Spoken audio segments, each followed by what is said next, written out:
요한복음 14장 6절 말씀 한 목소리로 합독해서 읽겠습니다. 예수께서 이르시되 내가 곧 길이요 진리요 생명이니 나로 말미암지 않고는 아버지께로 올 자가 없느니라. 아멘. 십계명을 펴겠습니다. 제6계명을 같이 하겠습니다. 제6은 살인하지 말라. 아멘.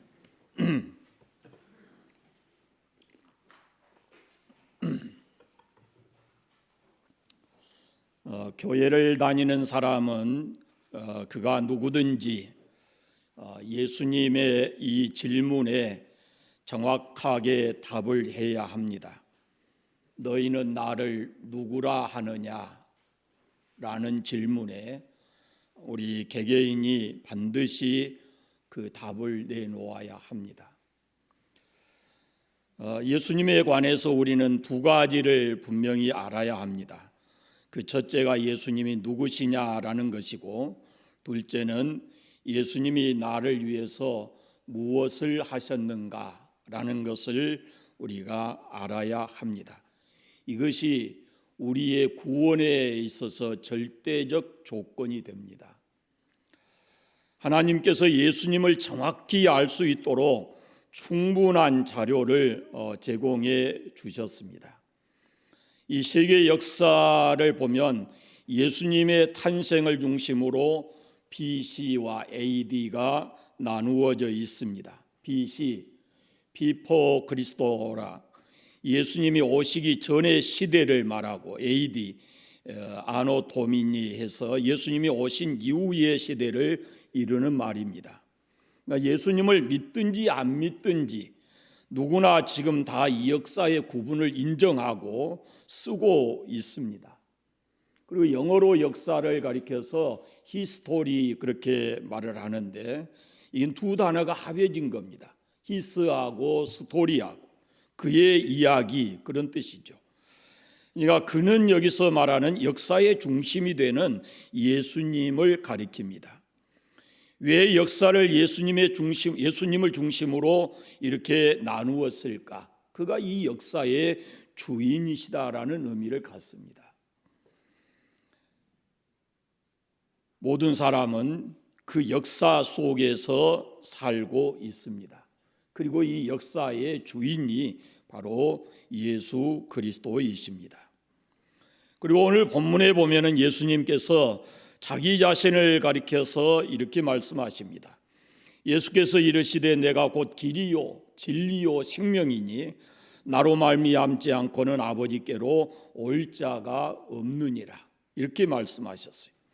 예수님 자기 자신에 증언하는 겁니다.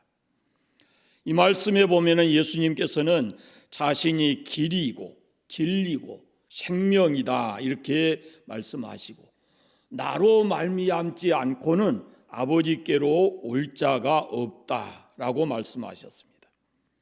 첫째, 예수님께서 내가 길이라 하셨는데 인생의 어떤 길이 되실까? 나에게 있어서 그분은 어떤 길이 되실까라는 겁니다. 길이라는 것은 내가 나가야 될 방향을 가리키는, 제시해 주는 것인데요. 여러분은 바른 인생길을 찾아서 후회 없는 삶을 살고 계십니까? 영적으로는 지금 여러분이 가시는 길이 이게 바른 길인 것 같고, 지금까지 살아오신 인생길을 한번 돌아보실 필요가 있겠지요. 걸어가지 말아야 할 길을 걸어가서 괴롭고 고통스럽게 눈물 흘려본 적이 없는지, 부모님에게나 또 아내, 가족에게 아픔과 상처를 준 일은 없는 것인지, 내가 그 길에서 돌아서지 않았더라면 내 인생이 어떻게 되었을까?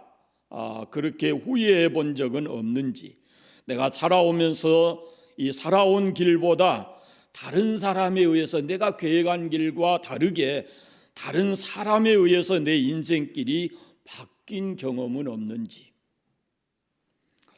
인생을 바른 길을 찾아서 바르게 살았다 그래도 사람이 그 인생을 끝낼 때는 후회하게 돼 있다라고 합니다. 성경에서 말하는 이 길이란 본래 우리 성경에 길이요 진리요 생명이니 이렇게 돼 있는데 본래 이 길의 앞에 정관사 더가 붙어 있습니다. 그것은 유일한 길, 그 길 하나밖에 없는 길 그런 뜻입니다. 세상에는 많은 길이 있습니다. 우리말로 해보면 오솔길, 골목길, 지름길, 찻길, 인도, 또 사람이 다니는 길이죠. 농로, 고속도로 등 이런 많은 길들이 있어요. 하늘길도 있고 땅 위의 길도 있고 바다에도 길이 있습니다. 그러나 하나님의 나라 천국 가는 하늘 아버지 집에 가는 길은 오직 한 길뿐이다라는 겁니다. 고속도로 만들어 놓으니까 얼마나 편하고 좋습니까? 누군가가 계획을 하고 그 누군가를 통해서 그 길을 닦습니다. 산을 깎아 다듬고 때로는 터널을 뚫고 다리를 놓아서 고속도로를 만들어 놓으니까 우리가 원하는 목적지에 좀 더 편하게 그리고 빨리 갈 수가 있습니다. 예수님은 하늘 아버지께로 가는 길을 만드신 분입니다. 본래 이 길은 막혀 있었습니다. 본래. 그래서 그런데 예수님께서 이 길을 여셨어요.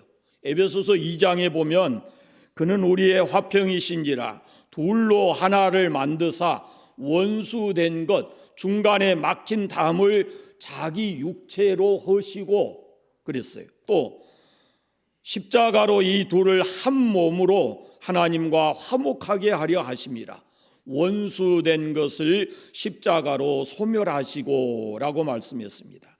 십자가는 예수님이 지신 십자가는 우리 하나님과 우리 사이에 막힌 담을 헐어내시고 길을 내어주셨다 그런 말씀입니다. 그럼 어떤 길인가? 하나님과 인간 사이에 가로놓여 있는 이 죄악의 수렁, 죄악의 산 이런 담을 뛰어넘는 통과하는 그런 길입니다.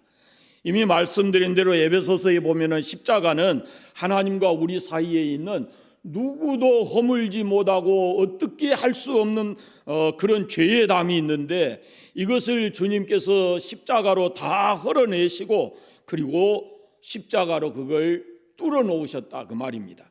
그래서 하나님께로 가는 길을 활짝 열어 놓으셨습니다. 디모데전서 2장에 하나님은 한 분이시고 또 하나님과 사람 사이의 중보도 한 분이시니 곧 사람이신 그리스도 예수라 그랬습니다. 하나님과 우리 사이를 이어주는 분은 오직 예수님 한 분이시다 이렇게 성경은 말씀합니다. 하늘과 땅을 연결하는 길, 그 길이 바로 예수님이십니다. 사람들은 자신들 생각에 이것이 옳은 길이고 이것이 좋은 길이다 이렇게 생각하고 그 길을 가고 있습니다. 그런데 성경은 이렇게 말합니다. 어떤 길은 사람이 보기에 바르나 필경은 사망의 길이니라 그럽니다. 그러니까 사람이 내가 이것이 옳은 길이라 이것이 바른 길이다 좋은 길이다 이렇게 생각하고 한평생을 살았는데 마지막 그 끝이 결국 멸망으로 닿는 길이라고 하면은 그 인생이 얼마나 억울하겠어요. 예수님은 하나님과 우리 사이를 연결해 주는 유일한 길입니다. 본래 죄로 막혀 있던 그 길을 다 뚫고 열어서 우리로 그 길을 가게 해 주신 유일한 분이십니다. 두 번째는 인간과 인간 사이를 이어주는 길입니다. 예수님께서 요한복음 8장에 보면은 내가 세상의 빛이다라고 말씀하셔요. 이 빛 대신 예수님이 없는 삶은 자연히 어둠일 수밖에 없습니다. 그 어둠의 삶이라는 것이 성경에 보면은 시기하고 다투고 질투하고 그런 모습이거든. 욕심내고. 그리고 피를 나눈 형제라 할지라도 거기에 물질이 개입이 되면 원수같이 되는 무서운 세상이 되어 있습니다. 함께 살아가면서 서로 사랑하고 살아도 그 세상이 힘들 텐데, 그런데 서로 원수 맺고 상처 주고 서로 괴롭히면서 살아가고 그러면서 함께 무너져 가는 세상을 살고 있는 겁니다. 누가 이런 빗금간 관계가 깨어져 버린 인간 사이를 연결해 주는 그런 분인가? 바로 예수님이시다라는 말씀입니다. 죄가 들어왔을 때 그 창세기를 보면 아담이 자기 아내 하와를 향해서 이는 내 뼈 중에 뼈요 살 중에 살이라 그랬던 사람이 나중에는 죄가 들어오니까 이 여자 때문에 내가 죄 지었습니다 그러거든요. 제일 먼저 깨진 것이 부부의 관계고, 그리고 형제 간의 살인이고, 이런 모습이 나타나거든요. 이스라엘의 역사 박물관에 가면은 6개의 촛불이 켜져 있고 그 옆에 비누가 3개가 놓여져 있어요. 그 6개의 촛불은 히틀러에 의해서 희생당한 600만의 그 유대인들을 의미하고, 그 3개의 비누는 가스실에서 죽은 유대인들의 몸에서 뽑아낸 지방을 통해서 그 만들어 놓은 것이 바로 이 비누예요. 그러니까 비누와 이 촛불을 보면 누구라도 그때의 악랄한 독재자였던 히틀러를 떠올리게 합니다. 어린 시절 이 히틀러는 아버지에게 상습적으로 매를 맞고 자랐다고 합니다. 히틀러가 사는 이웃에 유대인 지주가 있었는데 히틀러의 아버지가 누구냐면은 그 유대인 지주의 사생아예요, 히틀러가. 그런데 히틀러는 폭력적인 그 아버지로부터 학대를 받으면서 분노가 억압된 채 성장을 했고, 그가 성장했을 때 어렸을 때 받았던 그 폭력과 학대로 인한 상처가 이제 마음속에 있었던 것이 이것이 밖으로 표출돼서 분노의 결과물로 나타난 겁니다. 그러니까 어린 시절을 이 히틀러가 그런 큰 상처를 입었고 나중에 그것이 그 폭력의 가해자가 됐다라는 그런 말씀이에요. 그런데 나에게 상처를 주고 아픔을 주는 사람은 멀리 있지 않습니다. 가장 가까이 있는 사람입니다. 부모, 형제, 남편과 아내, 자녀, 가까운 친구들, 이런 사람들이거든요. 이런 상처를 받게 되면 마음에 분노가 쌓이는 거예요.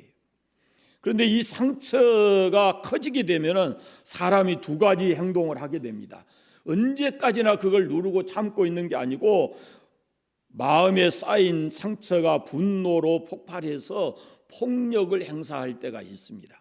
참다가 그 나중에는 폭력으로 나타나게 되는 것이고, 그것을 결코 밖으로 드러내지 못하게 되면은 그 상처가 해결되지 않았을 때는 스스로 자기 목숨을 끊습니다. 이 2가지 결과가 나타나는 거예요. 그런데 여러분, 예수님은 이런 마음의 상처를 우리에게 치유해 주시고 깨어진 인간관계를 회복시켜 주시는 그런 분입니다.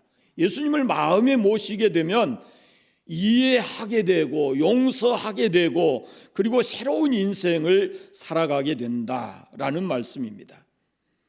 이 땅을 살면서 얼마나 많은 사람이 이렇게 서로에게 상처를 주고 상처를 받고 아픈 모습으로 살아가는지 모릅니다. 겉모습은 그렇지 않는 것 같지만 그 속에 엄청난 아픔과 상처가 있다, 그런 말씀이에요. 그런 모든 것들을, 이런 인간관계로부터 오는 그런 아픔과 상처를 예수님께서 회복시켜 주신다라는 말씀입니다. 사람과 사람 사이의 관계도 예수님이 회복시키시고, 나와 내 안에 내재되어 있는 이 분노의 감정이라든지 이런 것과도 다 이렇게 치유가 돼서 하나가 되게 만들어 주시는 분이 바로 예수님이시다라는 말씀입니다.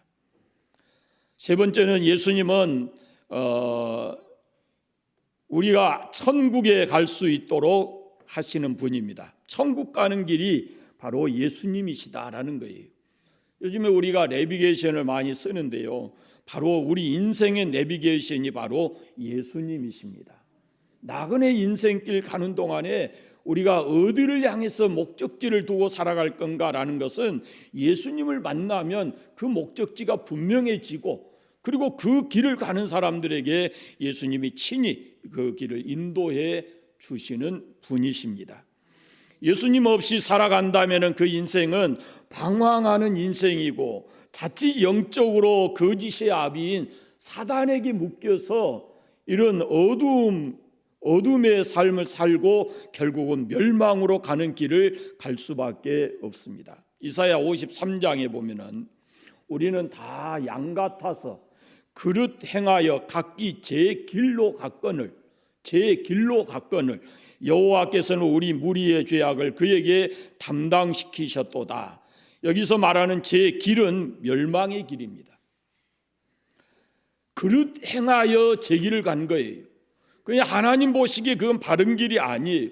제 그릇 행하여 제 길을 갔는데 그 길은 멸망의 길인데, 그런 우리의 죄악의 길에서 우리를 돌아오게 하시고 우리가 지었던 모든 죄를 길 대신 예수님이 담당해 주신 겁니다. 그에게 담당시키셨도다 그랬습니다. 예수님에게 담당시키시고 그 예수님을 통해서 우리가 하나님 나라 가는 길을 알게 해 주신다라는 겁니다. 천국 가는 길은 사람이 만들 수 있는 길이 아닙니다.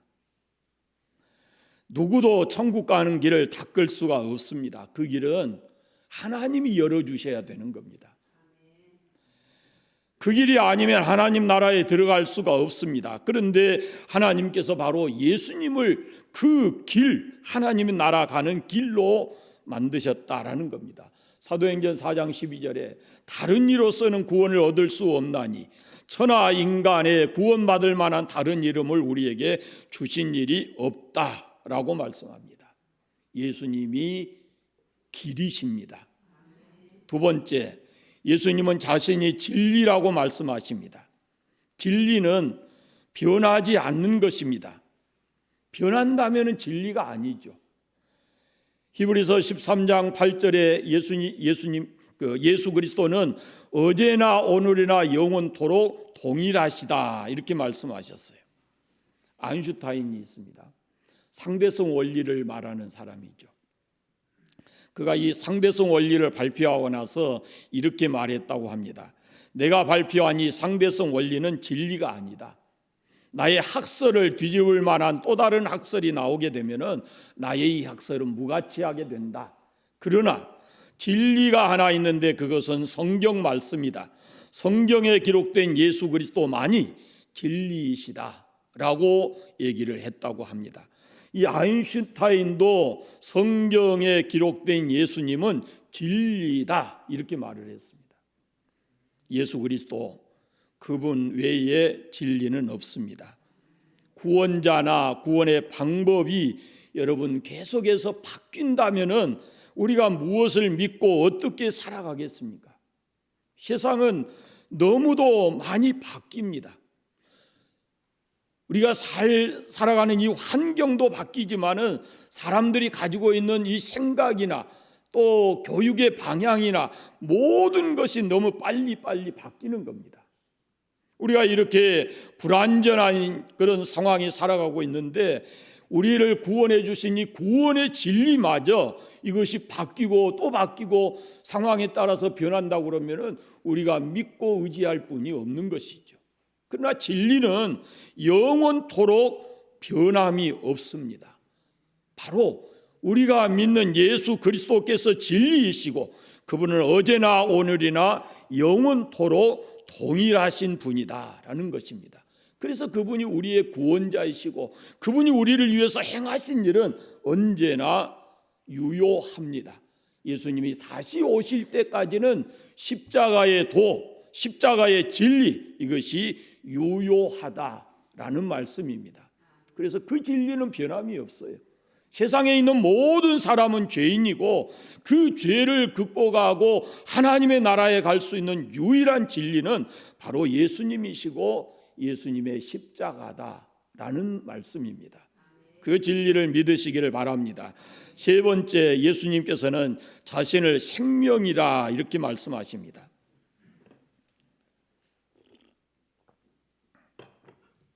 세상에 그 어떤 사람이 이렇게 말할 수 있는 사람이 있겠습니까?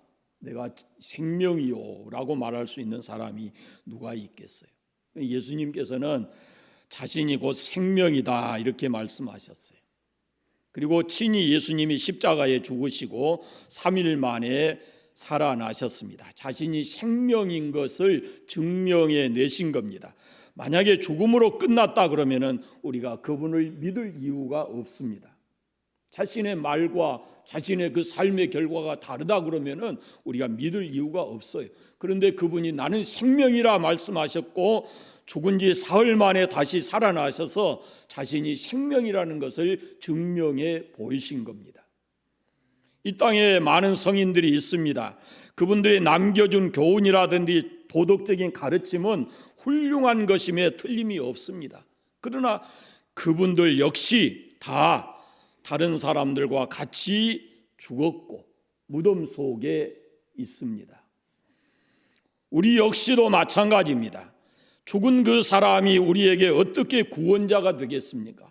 그가 남긴 교훈은 우리에게 선한 영향력을 주지만 그가 우리의 구원자가 될 수 없다라는 것입니다. 모든 종교의 공통점이 하나 있는데 그것은 죄를 가지고는 좋은 데 못 간다라는 것이죠. 기독교와 타 종교의 차이점이 있습니다. 그것이 뭐냐면은 죄를 해결하는 방법입니다. 모든 종교는 죄를 가지고는 좋은 데 갈 수 없기 때문에 어떤 스스로 어떤 그 죄의 값에 대한 대가를 치루어야 되는 겁니다. 그러나 하나님께서는 사람이 스스로 자기의 죄를 해결할 수 없기 때문에 내가 그 문제를 해결하고 독생자 예수, 죄 없으신 그분을 이 땅에 보내셔서 그를 통해서 우리의 죄 문제를 해결하시고 그를 믿는 모든 사람에게 너는 죄 없다라고 인정하시고 하나님 앞에 의롭다 이렇게 받아주시는 것입니다. 그것이 세상 종교와 우리 기독교의 죄 문제를 해결하는 방법이 다르다는 겁니다. 사람이 되어 이 땅에 오신 예수님이 바로 우리의 죄 문제를 해결해 주시는 유일한 분이십니다. 다른 종교와 기독교의 차이는 도덕과 생명의 차이입니다. 타 종교는 바로 도덕의 문제예요. 그러나 기독교는 생명을 다루는 종교입니다. 예수님께서 친히 내가 생명이다 이렇게 말씀하셨어요. 그리고 그를 믿는 사람에게 영원한 생명을 주신다라고 하나님께서 약속하고 계시는 겁니다. 생명 되신 예수님, 그분을 우리의 구주로 영접하면 우리 안에 그 영원한 생명이 와서 우리도 영원한 생명을 가지고 살아갈 수 있다라는 말씀입니다. 제가 한 번쯤은 이분을 예화로 들었을 것 같은데요. 김성화라는 분이 계십니다. 이분이 지금 목사님이 되어 있는데 그 이력이 좀 화려합니다. 이분이 경북대 수학과를 나와가지고 고등학교에서 수학 선생님을 했습니다. 그런데 어느 날 인생이 너무 허무하다라는 것이 느껴져서 인생이 무엇인가라는 것을 알고 싶어서 이분이 스스로 절을 찾아가서 스님이 돼요. 돌을 닦는데 이 스님이 되어서 보니까 불교계 안에 너무 그 잡다한 잘못된 것들이 너무 많아서 개혁을 해야 되겠다라고 생각을 하고 순수 불교 대학을 세우려고 해요. 그리고 많은 사람들에게 이렇게 도움을 받아가지고 세우려고 그러다가 이 조금 좋지 않는 일이 생겨서 이 감옥에를 갑니다. 교도소에 들어 앉아가지고 거기서 불교의 그 화엄경, 법화경, 능엄경, 원각경 뭐 이런 것을 그 도서관에서 책을 빌려가지고 공부를 했어요. 그런데 어느 날 그 교도관이 신청한 불경을 가져다 주는 게 아니고 기도원에서 교도소에 이렇게 배포해 놓은 신약 성경을 가져다 주었어요. 이 당황한 스님에게 성경을 가져다 주니까 당황하지 않겠어요? 그래서 물어봅니다. 내가 불경을 신청했는데 왜 성경을 가져왔느냐 그랬더니 이 교도관이 하는 말이 불경은 이미 다 대출돼서 없고 심심할 것 같아서 그냥 종교에 관한 책을 가져왔으니까 이거 읽어보십시오. 그러고 그냥 줬다는 거예요. 그래서 이 김성화라는 그 스님이 교도소 안에서 이 마태복음부터 이렇게 한 장 넘겨가면서 읽기 시작한 거예요. 그러다가 누가복음 17장에 왔어요. 누가복음 17장에는 나인성에 살고 있는 한 과부의 이야기가 나옵니다. 거기에 과부에게 독자 아들이 있었는데 그 아들이 젊은 나이에 죽어요. 청년 때. 이 독자 아들을 잃고 나서 이 과부의 마음이 얼마나 슬프고 고통스러웠겠어요. 그래서 상여를 메고 나오는데 울면서 상여를 따라 나옵니다. 동네 사람들도 그가 불쌍해서 함께 울면서 성을 빠져나오는데 예수님께서 길을 가다 그 상여를 멈추시고 그 죽은 청년을 향해서 이렇게 말합니다. 청년아, 내가 네게 명하노니 일어나라 그랬어요. 그랬더니 이 죽은 청년이 일어나서 앉고 말도 했고 결국은 그 청년을 자기 어머니에게 돌려주는 그런 이야기가 있어요, 성경에. 그런데 이와 비슷한 이야기도 불경에 나옵니다. 옛날 인도에 구시라 성이 있었는데 거기에 한 숲속에 석가모니가 제자들과 함께 길을 가고 있었어요. 그때 한 젊은 과부가 외아들이 죽어서 슬피 울면서 그 부처님에게, 석가에게 내 아들 좀 살려주십시오 그랬어요. 그랬더니 하는 말이 아랫마을 가서 한 번도 이렇게 죽은 일이 없는 집에서 물을 떠다가 그 아이의 입에 넣으면은 그 아이가 살아난다라고 가르쳐 줬어요. 그래서 이 과부가 소망을 가지고 마을로 내려갔어요. 그런데 찾아도 어떤 집도 뭐 죽음을 경험한 집이 없는 집이 없지요. 모든 사람이 과거에 뭐 이미 죽었든지 뭐 다 그런 집이 죽지 않은 집이 없단 말이죠. 그래서 허탈한 마음으로 돌아와 가지고 그런 집이 없습니다 하고 얘기하니까 석가가 하는 얘기가 인생은 생자 필멸이라 그래요. 나면 반드시 죽는 법. 때가 되면은 죽는 것이고 인연 따라서 일어나고 인연 따라서 없어지는 것, 그것이 바로 인생이니 슬퍼하지 말고 뒤처리를 하라 라고 얘기를 하는 겁니다. 이 김성화 스님이 여기서 불교와 기독교의 현저한 차이를 발견한 거예요. 그래서 같은 죽음을 놓고 불교에서는 그것을 숙명으로 받아들이는데 기독교에서는 그 생명의 기쁨을 안겨다 주는 그런 종교인 것을 발견하게 됩니다. 그리고는 계속해서 성경을 읽어가면서 요한복음에 와서 이제는 이 사람이 마음이 완전히 바뀌게 되었어요. 그래서 그가 출소한 후에 신학을 공부하게 되고 목사가 되어서 불교도들을 향해서 이 복음을 전하고 전도를 하는 그런 목사님이 되어 있습니다. 예수님은 생명이십니다. 그러므로 인간에게 영원한 생명을 주실 수 있는 유일한 분입니다. 기독교는 생명의 종교입니다. 생명이신 예수님을 통하지 않고는 영원한 나라, 생명의 나라인 하나님의 나라에 들어갈 수가 없습니다. 예수님께서 주시는 이 생명은 영원히 사는 생명일 뿐만 아니라 그 생명을 지금 우리가 죽은 후에 받은 것이 아니고 이미 예수 믿는 우리 안에 그 생명이 들어와 있기 때문에 그 생명을 가지고 있는 사람은 소망을 하나님 나라에다 두고 그리고 이 땅을 살아가기 때문에 이 땅의 삶이 늘 새롭고 그리고 그분 안에서 풍성한 삶을 살아가고 의미 있는 분명한 목적이 있는 삶을 살아가게 된다라는 것입니다. 이 생명이 없으면 재물을 모아도 명예를 얻어도 남보다 아름답고 예쁜 외모를 가져도 삶이 쉽게 허무함을 느끼고 허망해지는 것입니다. 이건 누구도 막을 수가 없어요.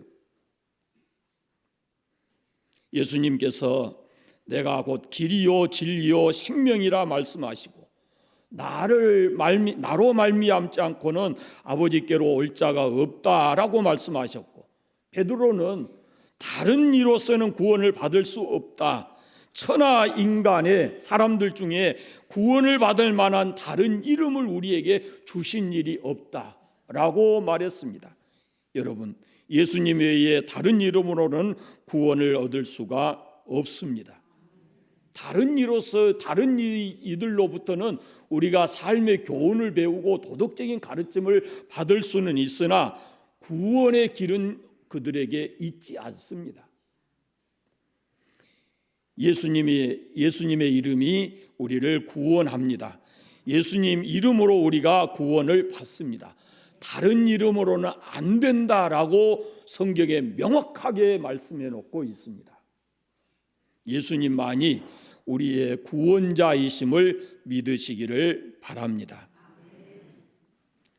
여러분, 우리가 대한민국에 사는데 요즘에는 이제 많이 외국을 오고 가는 일이 좋아졌지만, 그래도 미국이나 어떤 나라를 가려고 하면은 반드시 비자를 받아야 되거든요. 지금은 이제 비자 없이 갈 수 있는 나라가 많습니다만은, 근데 비자 발급을 어디서 하느냐 그러면은 그 나라에서 해요. 그 나라에서 내가 가고자 하는 그 나라에서 비자를 내주어야 그래야 내가 들어갈 수가 있는 거예요.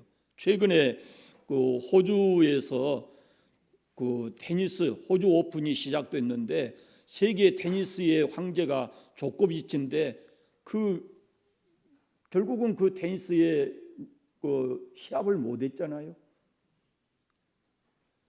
호주에서 이렇게 발급한 비자 그것이 해당이 안 됐어요. 예를 들어서 지금은 어디를 가든지 우리가 코로나로 인해서 그 비자가 좀 복잡해졌잖아요.